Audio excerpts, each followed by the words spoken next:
परमादरणीय तमाम भोजपुरिया भैया लोग के सबसे पहले हम व्यास अंकुश कुशवाहा के तरफ से चरण कमलों में सादर प्रणाम रही। आए बबुआ के आशीर्वाद प्यार दुलार के दरकार रही। और वह सबसे एगो बात बता देवल चाहतनी कि अपना क्षेत्र के भोजपुरी जगत के बहुत सुंदर कलाकार हमार उपेंद्र दिलदार जी के एगो चैनल बा, जौन चैनल के नाम है शिवम म्यूजिक भोजपुरी।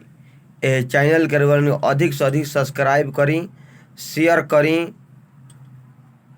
और ए पर बहुत सारा गाना भी बा। ओ गाना के रुआ सब सुनी और वाले उनसे ये हम निहोरा करब, चिरौती करब, करजोरी करब कि जहाँ तक ये आवाज़ जाए भैया रुआ सब ए चैनल के सब्सक्राइब शेयर करी।